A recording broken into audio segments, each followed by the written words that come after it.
रजनी को बचपन से ही पेंटिंग का बहुत शौक था। वो हमेशा से ही पेंटर बनना चाहती थी, पर उसके माँ और पिताजी ने उसको कभी भी इस चीज के लिए सपोर्ट नहीं किया और उसकी शादी नीरव से हो गई।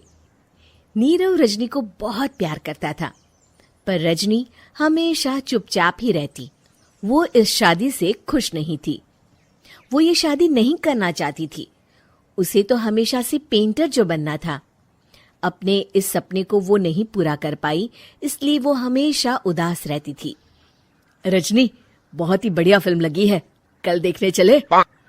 नहीं जी, कल मुझे बहुत काम है, मैं नहीं जा पाऊंगी। अच्छा तो कोई बात नहीं, संडे को चलते हैं।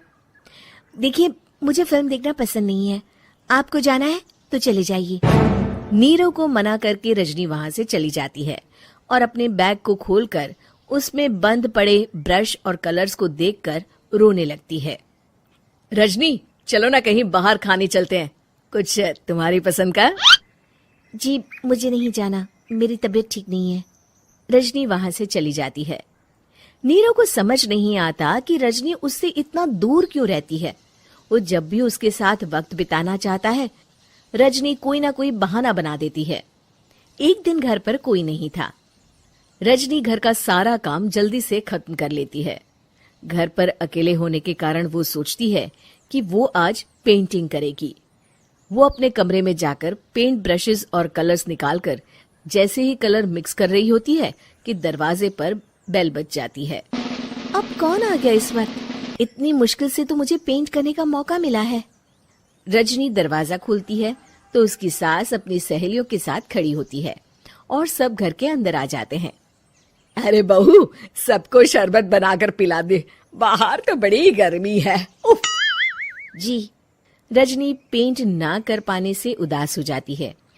उसे गुस्सा भी आ रहा होता है कि उसने इस शादी के लिए हाँ क्यों कह दी। वो रसोई में जा रही होती है कि उसकी सास उसे रोकती है। बहू, सबके खाने का भी इंतजाम कर लेना, आज का लंच तो ये सब यहीं करेगी। हाँ। रजनी बिना कुछ कहे रसोई में चली जाती है। सबके लिए खाना बनाती है। सब खाना खाते हैं और रजनी घड़ी देखती है कि ये सब कब जाएंगे ताकि वो अपनी पेंटिंग कर सके। जब शाम होती है तब सब चले जाते हैं अपने घर। अरे बहू, सब तेरे खाने की तो बहुत तारीफ कर रहे थे, सबको बहुत अच्छा लगा खाना। आपको मुझे सुबह बताना चाहिए था ना कि आपकी सहेलियां आ रही है। पता भी है कितना वक्त लगा सारा खाना बनाने में। अरे बहू, तू ऐसे कैसे बात कर रही है मुझसे? तो और कैसे बात करूं? मैं इस घर की कोई नौकरानी नहीं हूं कि इतना काम करूंगी। रजनी अपने कमरे में जाकर दरवाजा बंद कर लेती है। शाम को जब नीरव आता है तो उसकी माँ उसे पूरी घटना के बारे में बताती है। क्या रजनी ने आपसे इस तरह बात की माँ? हाँ, और पता नहीं उसे क्या हो गया है, शाम से बाहर भी नहीं आई है। मैंने तो कई बार आवाज दी, खाना भी नहीं खाया उसने।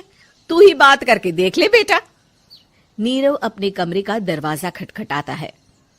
रजनी, दरवाजा खोलो, मैं हूं। रजनी दरवाजा खोलती है और फिर वापस जाकर अपने बिस्तर पर लेट जाती है। रजनी, माँ से बात करने का ये क्या तरीका है? मैंने कोई गलत बात नहीं की है। अरे तुम क्यों ऐसे बर्ताव कर रही हो सबके साथ? क्या तुम इस शादी से खुश नहीं हो? रजनी कुछ नहीं बोलती।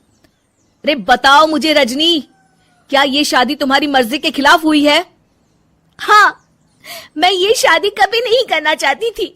तुमसे क्या, मैं किसी से भी शादी नहीं करना चाहती थी। रजनी रोने लगती है। चुप हो जाओ रजनी, बताओ मुझे, तुम क्यों नहीं करना चाहती थी शादी? रजनी बेड के नीचे से अपने पेंटिंग्स, कलर्स, ब्रश, पेपर्स निकालती है। इतने में उसकी सास भी कमरे में आ जाती है। ये देख रहे हो, ये थे मेरे सपने। मैं पेंटर बनना चाहती थी, पर माँ पापा ने कभी सपोर्ट नहीं किया और मेरी शादी करवा दी।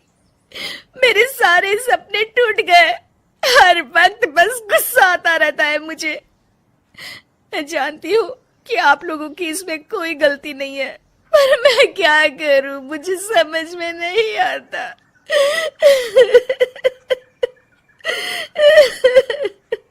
रजनी फूट फूट कर रोने लगती है। मुझे माफ कर दीजिए, आप दोनों के साथ मैं बहुत बुरा बर्ताव कर रही हूँ।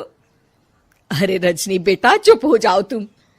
नीरव पानी लेकर आता है। ये लो पानी पियो और शांत हो जाओ।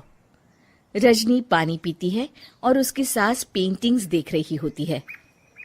अरे नीरव, हमें तो पता ही नहीं था कि हमारी बहू कलाकार है। अरे कितनी अच्छी पेंटिंग्स बनाई है, देखो तो। ये वाली तो मैं अपने कमरे में ले जाऊंगी। आपको ये पेंटिंग्स अच्छी लगी? अच्छी नहीं, बहुत अच्छी लगी। और तुमने हमें बताया क्यों नहीं? तुम जब चाहे पेंटिंग कर सकती हो रजनी। हम तुम्हारे सपनों को पूरा करने में तुम्हारा पूरा साथ देंगे। हाँ बेटा, हम कला की कद्र करते हैं। हम कलाकार तो नहीं, पर मुझे गर्व है कि मेरी बहू एक कलाकार है। रजनी, नीरव और सास तीनों हंस पड़ते हैं।